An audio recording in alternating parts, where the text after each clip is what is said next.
우리 다 함께 일어나서 하나님의 말씀 사도행전 10장 38절 말씀 함께 읽도록 하겠습니다. 같이 읽습니다. 시작. 하나님이 나사렛 예수에게 성령과 능력을 기름 붓듯 하셨음에 그가 두루 다니시며 선한 일을 행하시고 마귀에게 눌린 모든 사람을 고치셨으니 이는 하나님이 함께 하셨습니다. 아멘. 옆에 분들과 인사합니다. 참 잘 오셨습니다. 주님의 이름으로 축복합니다. 여러분 정말 잘 오셨습니다. 오늘 설교의 제목이 왕같은 제사장에게 꼭 필요한 기름 부으심입니다. 왕같은 제사장은 저와 여러분을 얘기하고 저와 여러분에게 기름 부으심이 꼭 필요하다는 내용인데, 오늘은 설교를 시작하기 전에 동영상을 먼저 보고 시작하려고 합니다. 이 동영상의 내용을 이미 보신 분도 있지만 아마 처음 보신 분도 있으리라고 생각됩니다.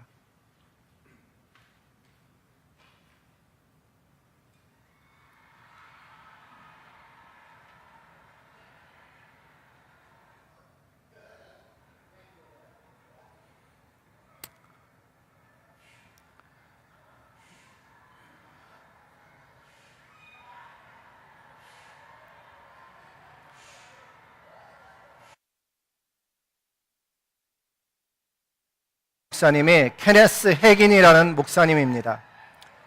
저분이 그냥 지나가고만 있는데 저런 현상이 일어나는 거죠.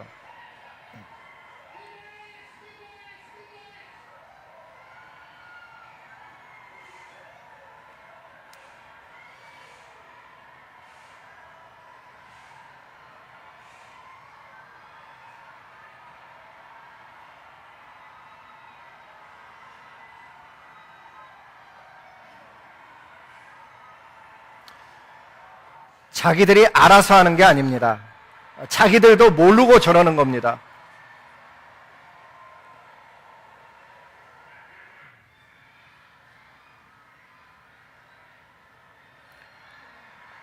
저 점잖은 분은 안 움직이려고 의자를 붙들고 저러는 거고요.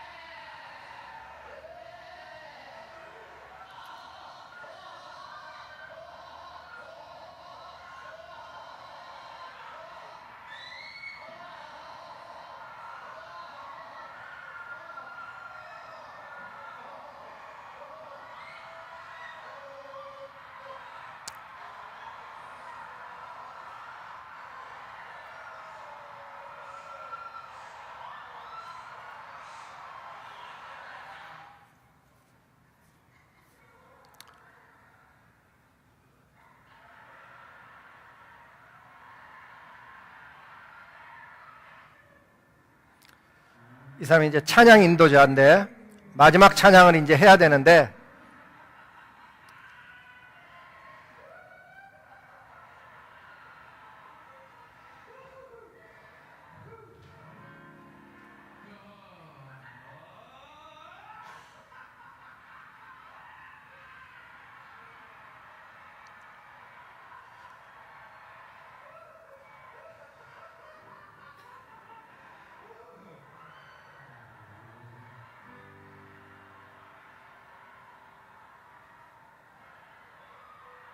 자기가 왜 그런지를 모르는 거예요.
예, 요까지만 봅시다.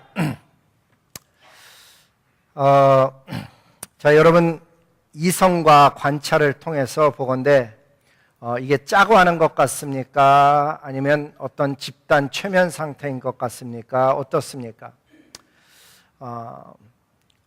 저는 현상을 우리는 어떻게 이해해야 되고, 우리는 성령의 역사를 어떻게 사모해야 하겠나 하는 것이 오늘의 주제입니다. 오늘은 기름 부으심에 대한 내용을 함께 다루는데, 전체 내용을 다루기에는 너무 시간이 짧아서 중요한 것 몇 가지만을 오늘 나누어서 간추려서 여러분께 나누고 하나님께서 하시는 말씀을 듣고자 하는 것입니다. 최근에 성령운동이 있는데 이 최근에 일어나고 있는 성령운동을 다른 단어로 신사도운동이라고 그렇게 이야기합니다. 동영상을 보면서 저는 아마 비슷한 생각을 했으리라고 추측해 봅니다. 처음에는 굉장히 당혹스럽고 시간이 조금 지나면서는 저게 정말 성령의 일인가 하는 혼란스러움이 생기고 아마 마지막 부분에서는 나는 그렇다면 이러한 성령의 운동의 현상을 어떻게 받아들여야 되는가라는 의문이 있으리라고 생각이 됩니다. 우리 미주 지역에도 성령의 운동이 전파되어져서 온누리교회 교회에 그 손기철 장로님 헤븐리 터치 운동하시는 분도 왔다가 가셨고 로렌 커닝햄 목사님의 예수전도단 우리 가운데서도 아마 다녀온 분도 있고 주변 분들이 다녀온 분도 있을 것이고 마이크 비클이 운영하고 있는 아이합 우리 주변 교회에서도 아이합에 가서 24시간 기도운동 다윗의 장막 운동하는 일에 여러분이 다녀오신 분도 있고 들어본 분도 있을 것이고 또 최바울 목사님이 섬기고 계시는 인터콥 선교단체인데 그런 단체들이 우리 주변에서 아주 가까이서 활동을 하고 있습니다. 특히 한국에서는 이 노스캐롤라이나에 대해서 미국에서 두 곳이 유명한데 하나는 캔사스시티가 유명하고 또 하나는 노스캐롤라이나가 이 성령운동에 굉장히 유명합니다. 왜냐하면 릭 조이너라는 분이 우리 여기 조금만 내려가다 보면은 그 모닝스타 미니스트리라고 하는 곳이 있는데 예언과 치유 사역으로 아주 활발한 곳입니다. 그래서 신사도 운동에 있어서는 캔사스시티랑 우리가 살고 있는 이 노스캐롤라이나가 한국에서는 굉장히 잘 알려져 있고 실제로 노스캐롤라이나 교회 가운데서도 우리 목사님들 가운데서도 견해가 달라서 어떤 모임이 있으면 그런 분들을 모셔오자는 분도 있고 모셔오면 안 된다라는 그런 골이 깊은 어떤 갭이 있습니다. 신사도 운동은 누가 봐도 신학적으로 무리함이 있고 벗어남이 있고 왜곡됨이 있는 게 맞습니다. 신사도 운동을 하시는 분 중에는 지난 2년 전인가 제가 설교 시간에 여러분에게 보여드린 것처럼 그 목사님이 예언하는 것 제가 보여드렸었죠. 미사일이 날아오고 한국의 공군기들이 파괴되고 하는 환상을 보았다면서 한국에 전쟁이 일어난다고 공식적으로 미디어를 통해서 이야기해갖고 한국 신문과 TV에 공개했다가 망신을 당한 일도 있고 우리 미주 지역에서 잘하는 이야기는 우리 한인들만의 이야기인데 LA 지역에 지진이 일어날 거라고 이 신사도 운동하시는 분들이 예언을 하면서 아틀란타 조지아로 집을 옮기라 그래서 LA의 모든 비즈니스와 집을 팔고 아틀란타 조지아로 한인들이 대거 이주를 함으로 인해서 미주 사회 속에 아주 이상한 현상으로 지탄을 받은 그러한 일들이 있습니다. 그럼에도 불구하고 우리가 본 동영상과 같이 그 안에 들어가 보면 어떤 기이한 현상들이 있는 것이 분명하고 짜고 저렇게 하기에는 너무 많은 사람들이 집단 체면이라고 하기에는 너무 강력한 어떤 저런 현상들이 있는 것이 분명하고 또 그들 가운데는 체험하고 있는 사람들이 있기 때문에 우리 성도님들 가운데서도 별 경계심 없이 그 뜨거움과 열정과 나타나는 현상을 사모하여서 그러한 단체 혹은 그러한 예배, 그러한 어떤 분들의 집회에 가는 것이 그렇게 꺼리낌 없는 일로 느껴질 수도 있다는 것입니다. 그렇다면 왜 이런 현상이 우리 한국교회 속에 특별히 많이 일어나고 있는가? 예를 들면 미국 교회라든지 중국 교회라든지 어느 나라 교회보다도 왜 한국 교회 속에 이런 일들이 많이 일어나고 있는가를 본다 그러면, 물론 미국에서도 일어나지만 아주 제한된 지역에서 일어났지만 우리 한국 교회는 아주 전체적으로 일어나고 있기에 왜 그러느냐 했는데, 감리교 신학대학의 이원규 교수님이라는 분이 계십니다. 그분이 책을 쓰셨는데 머리의 종교에서 가슴의 종교로라는 책을 썼어요. 근데 그 책에 보면 그분이 성령운동을 진단하면서 이런 이야기를 합니다. 주후 1세기에 시작된 기독교가 전 세계로 퍼져나가서 오늘날에는 가장 큰 교세와 힘을 가진 종교로 성장했지만은 20세기 후반에 들어서면서 기독교는 커다란 변화가 일어나기 시작했다는 것입니다. 그 변화의 첫 번째는 서구 중심의 기독교에서 아시아와 아프리카, 라틴 아메리카로 옮겨가는 기독교가 되어졌다는 거예요. 또한 신앙적인 성향이 이성과 지성이었던 것이 감성과 영성으로 옮겨갔다는 거예요. 그리고 제3세기의 기독교의 유형은 거의 예외 없이 성령 운동을 중심으로 하는 부흥이라는 것을 그분이 지적을 합니다. 그래서 이제는 합리적인 신학이나 지성적인 신앙이 아닌 열정적인 종교, 체험적인 종교로 옮겨가고 있다라고 그렇게 이야기를 합니다. 이원규 교수님은 이러한 변화를 통해서 후기 기독교 영성이라는 말을 사용하고 있는데, 이성으로 성스러움을 판단하던 것에서 감성으로 경험하는 새로운 기독교로 전환이 이미 일어나 있다는 거예요. 최근에 발표된 글들을 종합해보면 한국 신학계에서는 대충 이런 말을 하고 있습니다. 최근에 왜곡된 성령운동이 한국교회 안에 일반화되어져 가고 있는 현상의 원인은 기성교회가 급격히 무너지고 있기 때문이라는 것이, 그 가설이 가장 힘을 받고 있습니다. 우리 한국의 경우는 교회 성장이 멈추었고, 이 미국 안에서도, 미주 안에서도 가장 규모가 있다는 우리 남침내 소속의 교회들이 매년, 예전에는 1000개씩 문을 닫았는데 교회 개척 운동으로 인해서 800개씩 문을 닫고 있어요. 매년 우리 남침내 교회는 800교회가 문 닫고 있고, 감리교단이나 장로교단은 그것보다 적지 않은 상황이 비슷한 숫자의 교회들이 문을 닫고 있다는 거예요. 그래서 각 교단들을 합산한다면은 미국 안에서는 교회가 매일 everyday 6 to 10 정도의 교회가 문을 닫고 있다는 거예요. 굉장한 숫자예요. everyday 아침 눈 뜨고 저녁이 되면 교회가 6개에서 10개 정도가 문을 닫고 있다는 거예요. 이러한 영적 위기감이 목회자들 뿐만 아니라 성도들에게서도 있어서 그 영적 탈출구로 찾는 것이 성령 운동이라는, 그것이 가장 힘을 받고 있는 가설이에요. 특히 신사도 운동을 하는 곳에 가보면은 시원스럽게 예언을 해줘요. 그리고 분명하게 방향을 제시해 주죠. 이렇게 해라, 저렇게 해라. 그래서 그 영향력이 대단히 큽니다.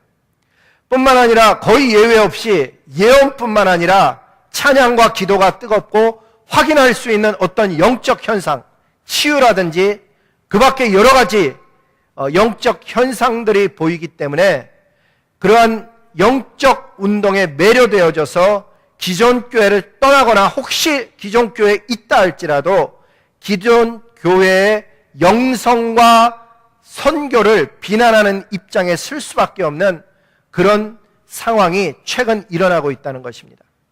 실제로 최근에 일어나고 있는 신사도 운동은 한국교회 제도적인 교회들과 신학교와 충돌하고 있습니다. 그 때문에 기존의 모든 대부분의 교단들과 신학교들은 이 신사도 운동을 하는 분들을 향해서, 예를 들면 송기철 장로님의 헤븐리 터치라든지 로렌 커닝햄 목사님의 예수전도단, 마크 비클의 아이합, 최바울 목사님의 인터콥을 이단성이 있다고 이미 이야기합니다. 신학자들 사이에서는 바람직한 성령운동을 다음과 같은 세 가지로 말합니다. 첫째는 모든 교회는 성령의 역사를 강조하고 성령의 능력을 받도록 인도해야 된다. 두 번째는 모든 성령운동은 성령운동과 신비체험은 반드시 성령에 근거되어야 된다. 그리고 모든 성령운동은 교회를 중심으로 개인 구원, 사회 구원, 세계 구원으로 동시적으로 일으키는 구원이어야 한다는 것을 바람직한 성령운동이라고 이야기합니다. 그런데 이미 언급한 단체나 개인은 이러한 기준에서 크게 벗어나 있습니다. 그런 기준에서 본다면 우리가 보았던 이 동영상은 금방 방향성이 잡힙니다. 그 내용을 보면 미리 짜고 웃는 어떤 조작된 현상이라고 아무도 생각지 않을 것입니다. 동시에 성령운동이 그렇게 일회적으로 웃고 끝나는 기이한 현상으로 국한되는 것 역시 성령운동의 방향성에서는 바람직하지 않다는 것을 금방 알아차릴 수 있습니다. 하지만 일반적으로 저런 현상 속에 들어가 있으면 이러한 어떤 것이 성령운동의 방향성이어야 되는지가 보이지 않고 나타나는 현상에 매료되어서 그 속에 빠져들어간다는 사실입니다. 그래서 제가 이런 글을 써보았습니다. 성경이 가르쳐주는 성령운동은 신비체험 이상의 것입니다. 성령이 가르쳐주는 성령운동은 예수운동이어야 됩니다. 따라서 모든 성령운동의 시작은 예수님으로부터 시작이 되어져서 시작되어야 할 뿐만 아니라 예수님으로 맞춰져야 합니다. 이렇게 제가 글을 적어봤습니다. 왜냐하면 최근에 신사도운동이라 불리는 이러한 성령운동을 조심스럽게 혹은 우려스럽게 바라보는 시각들이 점점 더 많아지고 있는 것이 사실입니다. 그래서 제가 이번에 그렇게 썼어요. 오늘날 왜곡된 신앙운동의 뿌리를 보면 어쩌면 이 모든 현상은 한 사람으로부터 시작이 됐습니다. 놀랍게도 이 한 사람이 뿌리를 찾아 올라가다 보면 그분에게서 멈추는 거예요. 그분이 누군가 하면 윌리엄 브랜홈이라는 분이에요. 늦은 빛 성령운동을 하신 분.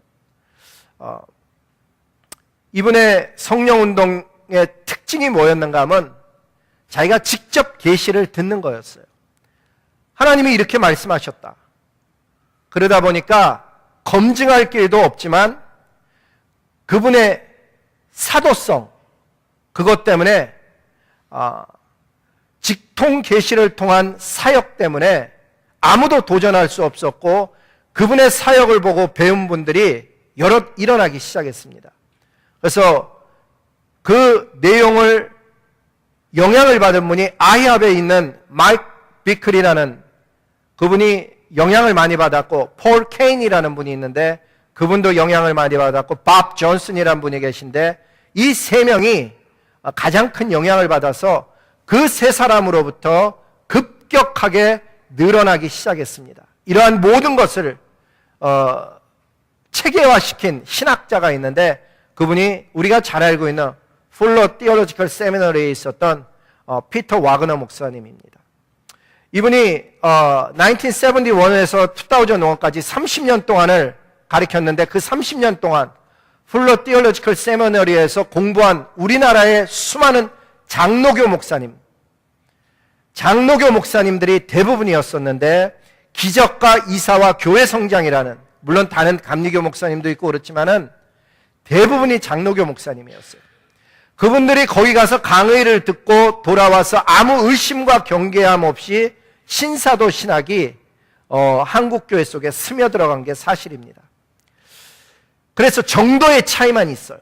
정도의 차이만 있지 모양새는, 성령운동을 강조하는 모양새는 거의 예외 없이 비슷하게 가서 이제는 한국 교회 속에서는 아이합을 이상하게 이야기하면 기도하지 않는 사람으로 되어지고 인터콥을 이상하다 그러면 선교하지 않는 교회로 비춰질 정도로 그게 깊숙이 파고 들어가 있습니다.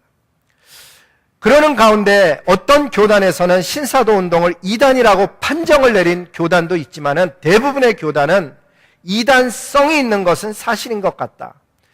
이단이라고 하기에는 좀 더 지켜봐야 하지만 이단성이 있는 것은 사실인 것 같다로 발표되고 있는 상황입니다.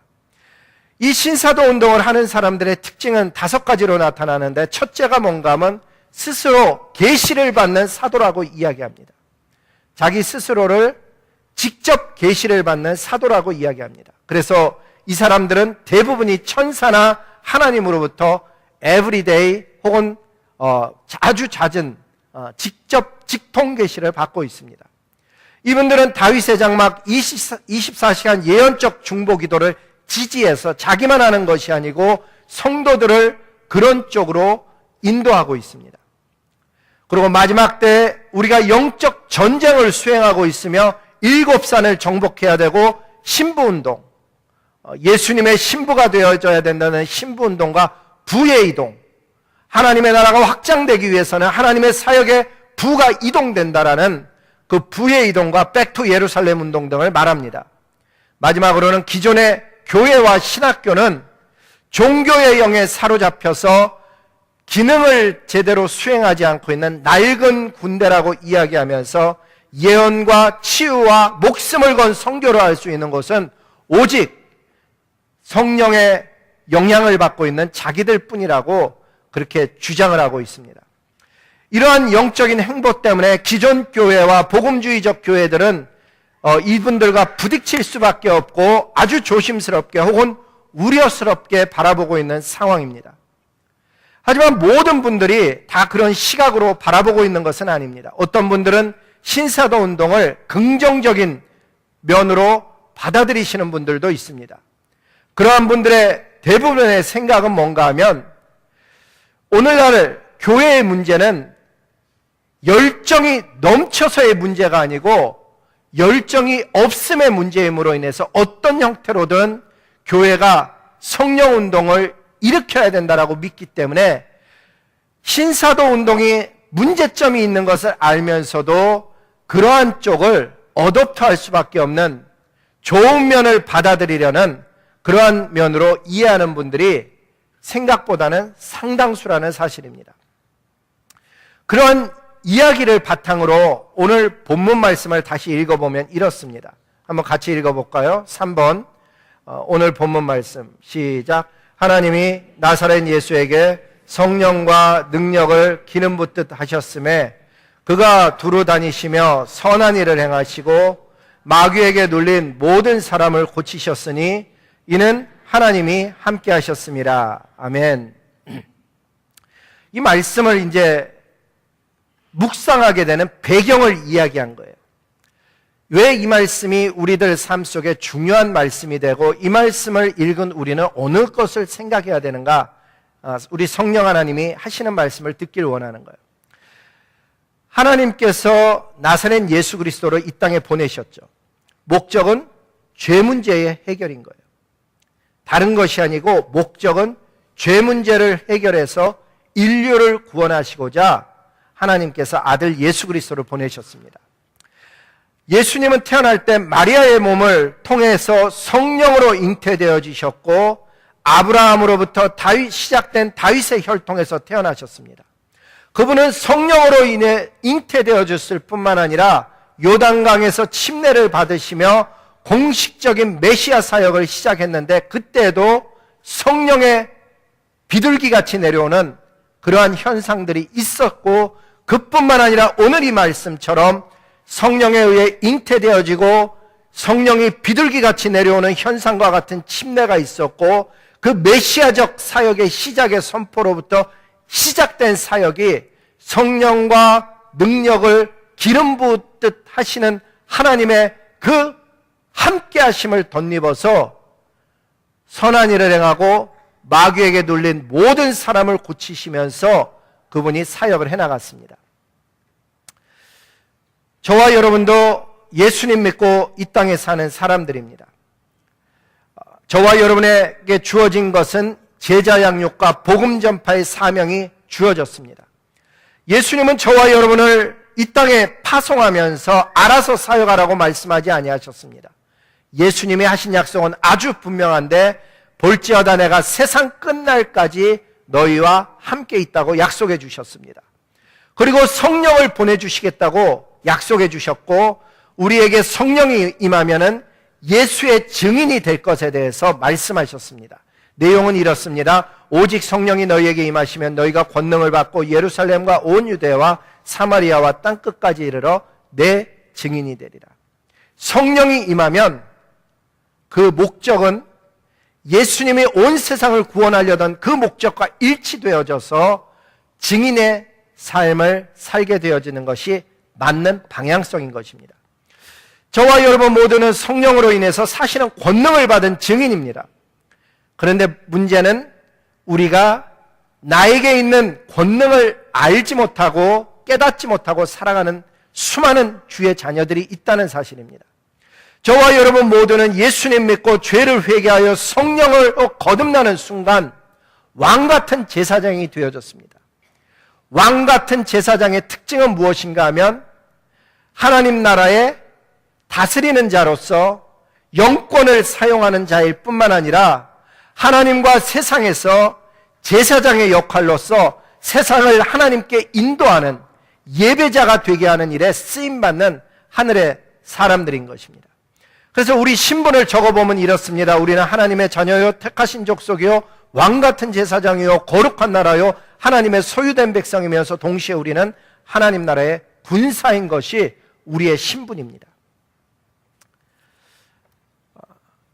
실제로 그렇게 살아가고 있느냐? 그건 또 다른 문제예요. 실제 신분과 그렇게 살아가는 게 달라요. 어떻게 그럴 수가 있어요, 목사님? 그런데 제가 미국 시민권자가 되는 순간서부터 미국 시민처럼 영어를 줄줄 잘잘하고 미국 사람처럼 살아가느냐? 그런 것은 아니에요. 우리가 시민인 건 분명한데 아직 어떤 사람은 인식을 못하고 살아가고 어떤 사람은 시민의 특권과 의무와 자기가 해야 되는 어떤 사명들에 대해서 알지를 못하고 있는 거죠. 성경은 이렇게 얘기해요. 너희는 택하신 족속일 뿐만 아니라 왕같은 제사장들인데 그렇게 하나님이 소유 삼은 백성이 된 이유가 뭔가 하면 너희를 어두운 데서 불러내요. 어둡다는 얘기는 사단의 권세에서 불러내어서 하나님의 기이한 빛, 구원의 빛에 들어가게 하시니에 아름다운 덕, 예수 그리스도를 통한 구원을 온 땅에 선포하게 하려 하십니다. 이게 우리를 제사장 삼은 하나님의 목적이에요. 목적이 뭐라고요? 아름다운 덕을 선포하게 하는 것. 그래서 저와 여러분은 하나님께서 복음 전파자로 보내시면서 성령으로 충만하게 해주시고 능력으로 덧입혀 주시고 사랑을 실천하며 복음을 전파하도록 그렇게 디자인하셨어요. 저와 여러분이 왕같은 제사장이 되었다는 의미는 어느 순간 저와 여러분도 기름 부음이 있었다는 거예요. 예수님에게 성령과 능력으로 기름 붓듯 하셨던 그 사건처럼 제사장이 되었다는 것, 왕이 되었다는 것은 기름 부음이 있었다는 거예요.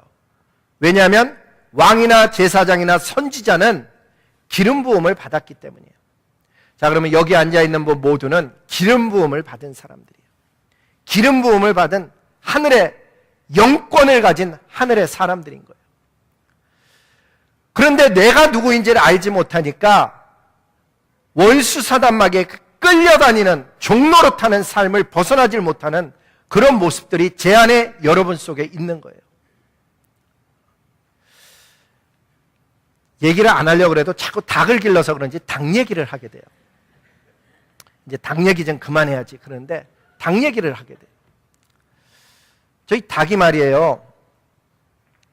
얼마나 잘 날르는지 어느 날은 문 열어놓고 잔 날은요. 아침에 나가보면 저한테 왜 빨리 와서 모이 안 주냐 그래갖고 우리 집 처마 위에 올라가서 닭이 밑을 내려다오고 꾹꾹꾹 대고 있다가 빨리 일어나서 나오란 얘기죠. 저보러. 그러니까 제 키보다도 더 높이 올라가는 거예요. 마음 먹고 날르면은 제 키보다도 더 높이 날를 수 있는 닭이에요. 보통 펜스를 넘어가는 것, 집에 올라가는 것 보면 어렵지 않게 어려서부터 풀러서 길러서 그런지 몰라도 쉽게 날아 올라가요. 그런 닭이 말이에요. 여우를 만났을 때 제가 멀리서 딱 보면서 걱정을 안 했어요. 왜냐하면 날라서 올라가면 되니까. 그래서 멀리서 도와주질 않고 이렇게 집안에서 보고 있었단 말이에요. 근데 닭이 여우를 딱 만나니까 두려움 때문에 날르질 않는 거예요. 그러고 갑자기 이게 뛰기 시작하는 거예요. 얘는 잘 뛰지도 못하는 애인데 막 뛰어서 도망을 치더라고요. 그냥 펜스 안으로 날라 들어가질 않고. 근데 이 여우가 얼마나 똑똑한지 아니면 클레버, 영악한지 확 가서 달려들질 않고요. 천천히 쫓아가요. 거리를 두고. 그러니까 우리 닭이 이렇게 펜스를 한 2바퀴 돌더니 결국에는 풀이 많은 데 가서 머리를 푹. 닭이 갑자기 거기 가서 머리를 이렇게 탁 집어넣더라고요. 그러니까 여우가 하나도 힘도 안 들이고 그 닭을 탁 물어서 가는 거예요. 아, 저렇게 어리석을 수가 있을까? 제가 생각했는데 갑자기 그 생각이 들었다고 제가 여러분한테 나눴어요. 우리가 문제를 만나면 얼마든지 뛰어넘을 수 있는 하늘의 자녀예요. 문제를 얼마든지 뛰어넘을 수 있는 하늘의 자녀인데 그 문제를 보고 두려워하는 거예요. 그 문제 앞에서 패닉이 되는 거예요. 그러더니 우리가 무슨 짓을 하고 있냐면 날아오를 생각을 안 하고 하나님을 피난처로 삼을 생각 안 하고 하나님 품 안으로 뛰어들을 생각을 안 하고 자기 스스로의 힘으로 살아보겠다고 우리도 펜스를 따라서 뛰어다니고 있는 닭처럼 말이에요. 우리도 그것을 자기가 해결하려고 막 뛰어다니는 그런 모습이 우리 안에 얼마든지 있을 수 있는 거예요. 내가 누구인지를 모르면 원수 사단 마귀에 대해서 두려워 도망 다니는 거예요. 예전에 저희 형하고 저랑 나이 차이가 7살이 나는데 우리 형이 우리 동네에서 소위 말하는 짱이었어요. 우리 형이 저보다 키가 지금 한 뼘 정도 더 크니까 키가 얼마나 컸겠어요. 우리 형이 저보다 한 뼘 정도 키가 커요. 등치가 커요. 학생 때부터 동네에서 아무도 우리 형을 당할 사람이 없었고, 그래서 저는 어려서부터 뭐 팽이든 구슬이든 딱지든 뭘 하다가 좀 불리하게 됐다. 그래도 형이 있기 때문에 끝까지 주장하고 우기는 거를 두려워하지 않았어요. 왜? 저보다 한두 살 많은 형하고 막 그러고 있을 때 우리 형이 딱 뒤에 나타나면요, 조금도 두렵지 않은 거예요. 형만 있어도. 원수 사단마귀가 우리를 괴롭힐 때 하나님이 내 아버지 되신다는 걸 알면 안 두려워할 텐데 내 뒤에 아무것도 없다고 생각하니까 거기가 끝인 거예요. 내가 끝인 거예요. 하나님이 하시는 이야기를 잘 들어보면 제가 그런 이야기 가끔 하죠. 분향단을 만드는데 아카시아 나무는 약하고 불에 확 붙는 아주 쓸모없는 나무예요. 근데 그것을 노수로 완전히 밀폐돼서 싸면 불을 붙여도 타지 않는 분향단을 만드는 것이 됩니다. 다시 얘기하면 얼만큼 하나님과 밀착되어 있느냐에 따라서 시험에 불타지 않는 나무가 되듯이 저와 여러분의 인생은 예수님에 의해서 둘러싸여져 있는 것이 대단히 중요한 것처럼 이 종이가 정말 약한데 말이에요. 이게 여기에 딱 붙어 있잖아요. 그러면 뚫어지지 않아요. 이 종이는 혼자 있으면 뚫어져요. 그런데 찢어지는데 딱 붙어 있으면요, 이것은 단단해요. 반석 대신 예수님, 철 방패보다도 더 견고한 하나님에게 어떻게 붙어 있느냐가 우리의 삶의 힘인데, 하나님께 어떻게 붙어 있느냐가 중요한 것인데 내 스스로가 강해지려고 하면은 우리는 사단의 괴계 앞에 쓰러질 수밖에 없어요. 기름 부으심의 역사는요, 성령으로 거듭난 역사이고, 성령으로 거듭난 사람의 특징은 무엇인가 하면 하나님께서 인을 치시는 거예요. 얘는 내 소유다. 성경의 얘기로 볼까요? 이렇게 되어져 있어요. 그 세컨드 코린티안스에 보면 우리를 너희와 함께 그리스도 안에서 굳건하게 하시고 우리에게 기름을 부으신 분은 하나님이시다. 기름을 부으신 분이 하나님이셔요. 왕 같은 제사장으로 기름 부으신 분이 하나님이신데, 그가 또한 우리에게 뭘 했느냐? 인을 치셨다. 우리에게 오너십이 누구인지를 우리에게 시일했다는 얘기예요. 얘는 내 소유다. 아무도 건드리면 안 돼. 이 사람은 내 자녀다. 온 세상에 누구도 건드릴 수 없다라고 선포하는 사건이 있었던 거예요. 그리고 그 보증으로 우리의 마음속에 성령을 주신 거예요. 성령님이 들어왔다는 얘기는 종교인이 됐다는 이야기가 아니고 하나님을 아바 아버지라 부를 수 있는 담대함 뿐만 아니라 확신과 능력이 함께 임한 거예요. 아무도 그 어떤 사상도 대신할 수가 없어요. 성령이 들어와야만 하나님을 아바 아버지라고 할 뿐만 아니라 처음에는 어린아이처럼 하나님께 달라 그러는 사람이었었는데 어느 순간서부터는 하나님께 드리는 사람이 되다가 어느 순간을 더 지나면 하나님을 위해서 죽는 것도 두려워하지 않는 군사가 되어지는 거예요. 우리는 우리 스스로의 자신에 대해서 내가 무엇을 가진 사람인지 내 존재가 어떤지를 몰라서 원수 사단 마귀가 와서 조금만 겁을 주면 도망다니는 인생인 거예요. 저와 여러분은 이 시대 속에 하나님을 섬기는 기름 부음 받은 왕 같은 제사장인 존재인 거예요. 하나님은 우리의 기도를 들으시고 보호하시고 우리의 삶을 아름답게 만들어주시고 풍성하게 하셔서 하나님께서 하시고자 하는 일에 저와 여러분을 쓰시고자 하나님은 우리를 부르시고 계셔요. 그 하나님의 부르심에는 후회가 없어요. 성경에 보면 이렇게 이야기해요. 하나님의 은사와 부르심에는 후회하심이 없느니라. 따라서 그러한 하나님에게 부름받은 사람들마다 추구하고 있는 성령의 운동은 어떤 운동이어야 하는가 하면 단순히 신비를 추구하는 것이 아니고 웃었다, 치유받았다. 저는 본 적은 없는데 제가 어느 설교 시간인가 그 얘기 한번 여러분한테 해줬잖아요. 버지니아에 살고 있는 저희 친척이 연락이 와서 자기가 참석한 그 집회에서 금리빨로 변했다는 거예요. 그냥 이가 다 금으로 변했던 줄 알았더니 그게 아니고 아말감이라 그러나 왜 치과에서 쓰는 거 있잖아요. 우리 여기 덴티스트 하시는 분이 제일 잘 알 텐데 하여간 그걸로 만들었던 게 지폐 속에서 금으로 바뀌었다는 거예요.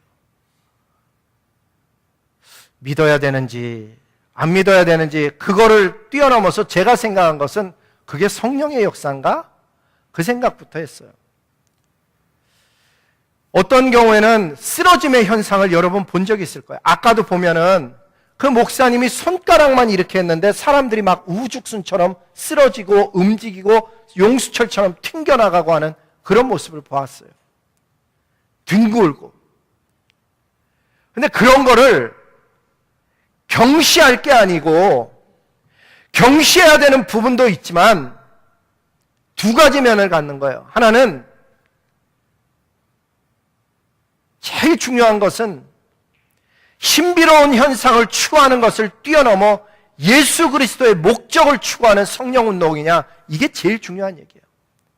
그렇게 웃음으로써 무엇이 어떻게 되었더냐, 치유가 일어남으로 그 인생은 좋아졌더냐 물어본단 말이에요. 왜? 여러분 성경에 읽어보면 히스기야 임금님이 벽을 향해서 기도함으로써 생명을 15년을 연장받았어요. 15년의 생명의 연장이 요즘으로 얘기하면 치유잖아요. 치유받아서 회복이 되어졌는데 그의 인생에 플러스가 되어졌느냐? 성경을 읽어보면 마이너스예요. 차라리 그때 아팠을 때 죽었으면 히스기야 임금님은 거의 완벽한 임금님이에요.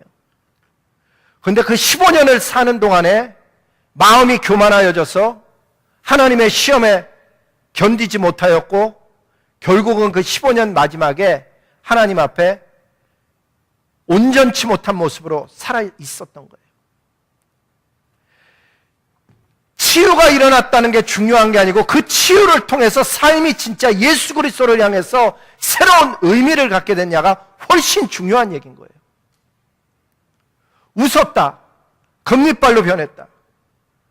그게 그렇게 큰 변화예요. 사실 금리빨은 돈만 있으면 치과에 가면 다 바꿔줘요. 성령의 역사 아니래도 바꿀 수 있는 거예요.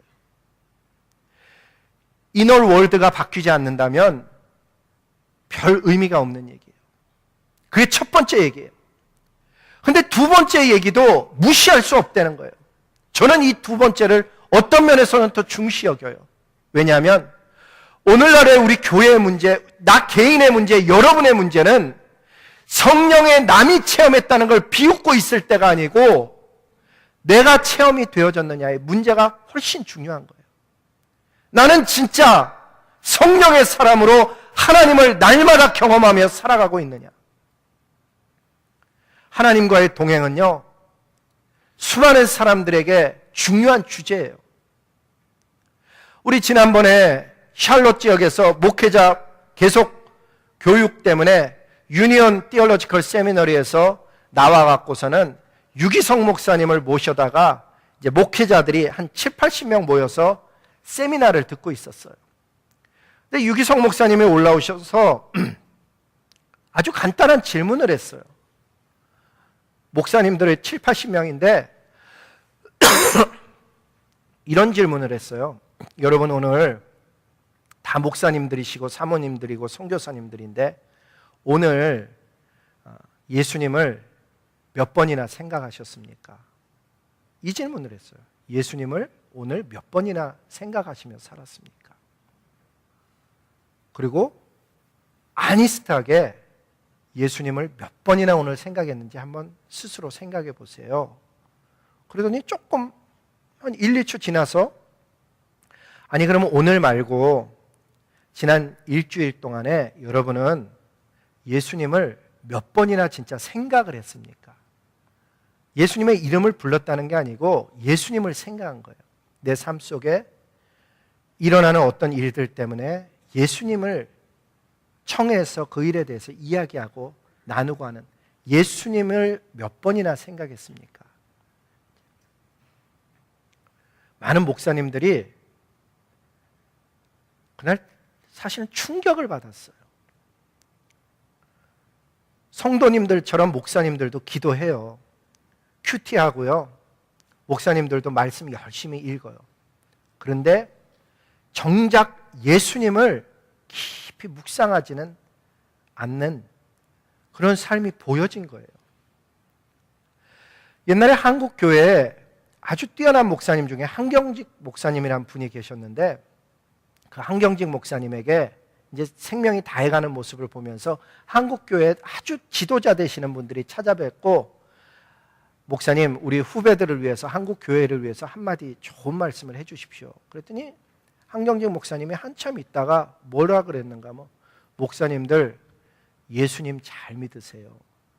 그 말씀을 했어요. 예수님 잘 믿으세요. 그래 너무 실망을 했대요. 그거보다 좀 더 고상하고 그거보다 좀 더 의미 있고 그거보다 무엇인가 앞에 지표가 되실 말씀을 하셔야 될 것 같은데 예수님 잘 믿으라 그런 게 너무 실망이 됐대요. 그래서 다 이제 흩어졌고 다 각자 집에 갔는데 목사님들이 집에 가서 그 생각을 해보니까 정말 예수님 잘 믿는 것보다 중요한 일이 없더라는 거예요. 왜 그런 생각을 가졌을까? 실제 신앙생활 속에 예수님과의 동행이 있느냐 하는 얘기예요. 나는 에브리데이를 살아가는 그리스도인으로서 예수님을 향해서 기도한다, 예수님에게 무엇을 고한다, 찬양한다, 예배한다 이런 것은 다 하잖아요. 근데 그게 진짜 예수님과의 교제냐 하는 얘기예요. 예수님이 내 안에 있고 내가 예수님 안에 있어서 그분과의 삶을 살아가고 있는가. 왕 같은 제사장에게 하나님이 원하시는 건 세 가지예요. 첫째는 하나님 나라를 전파하라. 두 번째는 거룩한 나라 하나님의 백성으로 하나님의 말씀을 지켜 살아라. 세 번째는 예수님의 교회를 세우고 하나님과 이웃을 사랑하고 제자를 양육하며 온 세계에 복음을 전파하는 것을 주님은 말씀하셔요. 하나님의 나라를 전파하는데 있어서 가장 중요한 게 있다면 1번 하나님의 나라를 전파하는 데 있어서 가장 중요한 게 있다면 성령이에요. 성령만이 말씀을 가리킬 때 역사를 일으키고, 선포할 때 사람들을 움직이고, 치유할 때 능력으로 나타나게 하셔요. 그 성령이 우리 안에 있는 건데 우리는 실제로 그렇게 살아가질 못해요. 그래서 하나님 앞에 기도하는 거예요. 하나님, 나도 가르치며 선포하며 치유하는 삶을 실제로 살아갈 수 있게 저의 삶 속에 성령님 나타나 주세요. 기도해야 되는 거예요. 거룩한 나라로 사는 것, 하나님의 백성으로 사는 것, 하나님의 말씀을 지켜 사는 것이에요. 우리 마음속에 아무거나 들여놓는 것이 아니고 염려, 근심, 걱정, 더러움에 대해서는 믿음의 방패를 높이 들고 내 마음속에 들어오지 못하게 해야 되고, 감사와 찬양과 겸손과 온유함과 아침과 저녁으로 하나님께 나아가 예배하고 고백하는 그런 삶은 하나님 앞에 도움을 청해야 되는 거예요. 거룩해질 수 있어요. 하나님의 능력이 삶 속에 살아 숨쉴 수 있어요.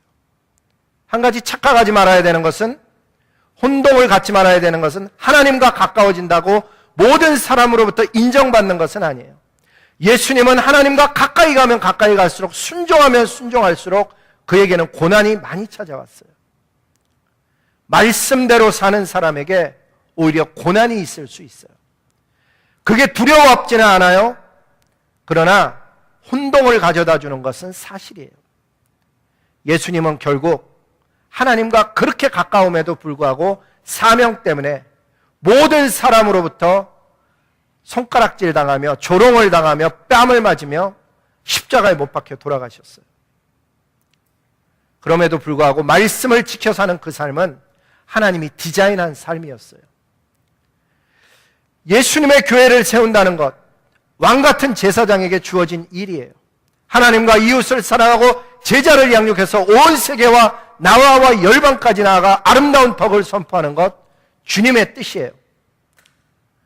예수님의 교회를 세울 때 가장 조심해야 되는 것은 다수결이에요. 예수님이 다스리는 교회를 민주적인 방법으로 다스리게 만드는 거예요. 민주적인 방법이 타당함을 가지고 있어요.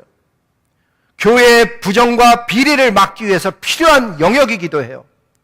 그러나 어떤 때는 그 민주적인 걸로 모든 것을 하다 보면 교회뿐만 아니라 교단까지 다수결에 의해서 거룩한 교회가 동성애를 지지하는 집단으로 바뀔 수 있는 이 위험성을 볼 수 있어야 되는 거예요.